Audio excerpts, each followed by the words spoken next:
The big story of the hour, the European leaders meet in Copenhagen amidst heightened security over recent Russian drone incursions and attacks on Danish airports.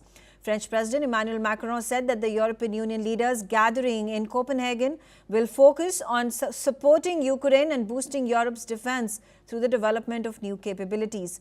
He spoke on the sidelines of the summit and said that Europe is in confrontation with Russia, emphasizing the urgency of the European Parliament. Listen in to what he said.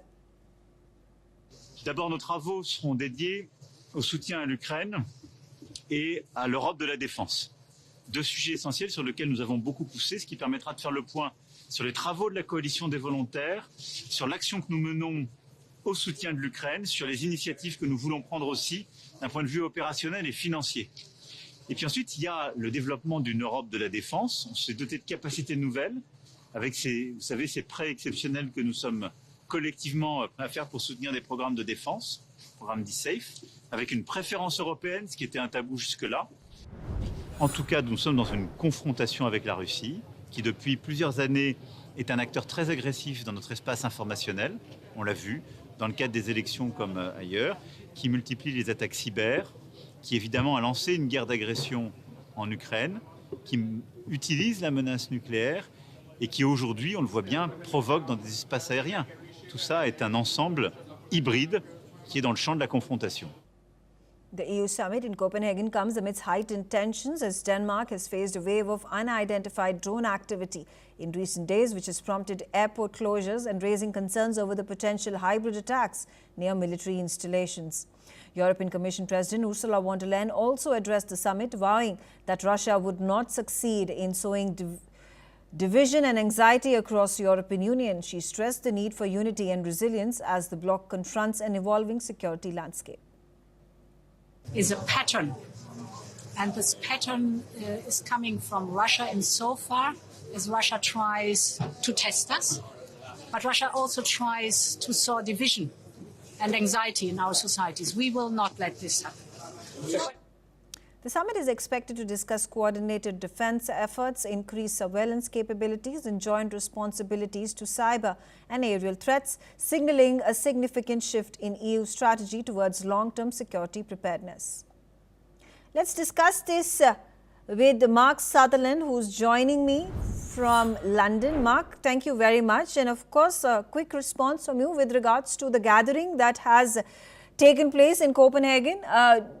Do you think without United States involving itself in this border dispute where there have been a number of drones that have been sighted, these incursions, it's not at this point of time very clear about whether these were Russian drones that invaded the airspace of Denmark, but questions are being raised and targets are being pointed at Russia.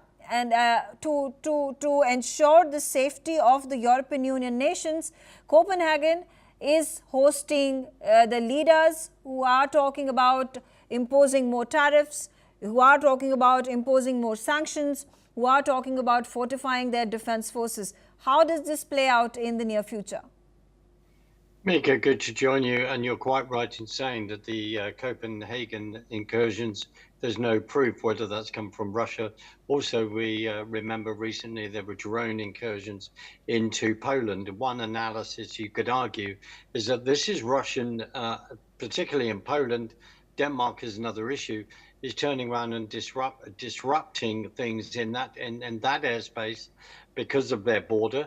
And then that means that maybe as it's already going to be discussed, as you've alluded to in the Copenhagen summit, so that NATO, the European countries, look at their assets, and that they may mean that they have to then put those assets to defending their own country instead of sending those assets with all the financial implications of that direct to Ukraine.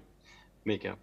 Right. Talking about, the European leaders came out, said we are going to support Ukraine, we are going to boost Europe's defense through development of new capabilities. What are these new capabilities that these European leaders are talking about, keeping in mind they are hugely dependent on American defense to support the Ukraine war? Well, there was a discussion very shortly about asking the Americans then putting Tomahawk missiles into that theater of war, which have they can travel 1,000 miles, and they're talking about that. But the other reason why this discussion is going on is because it has financial implications, and that has always been put forward to then turn around, as the Finnish and the Swedish have done, by not coming out with an official paper, by actually putting something on the table that says that there are 200 billion worth of Russian assets in banks, and that 130 billion of that, which is going to be 130 billion needed to rebuild Ukraine, needs to then be used as collateral to push this forward. So there is this whole issue of how these things are going to be paid for, because the Americans are quite happy for the Ukrainians to then buy their weapons, to then put that into the theater of war, if they do not want to then necessarily be seen to even escalate their involvement. Because President Trump, it has to be noted, has talked about the fact that the Europeans, you need to play a greater role within this. And we can ask ourselves, what were the Europeans trying to do over the last 4 years in regard to negotiating a settlement? Because soon after the Russian invasion in February 2022, there's always been this discussion that within a couple of weeks, there was a piece of paper to sign to then sort out a ceasefire and to then the end of war there and then. But politicians in the Western countries then didn't allow that to proceed. Mika. Right. Absolutely. Stay on with me. There is more related development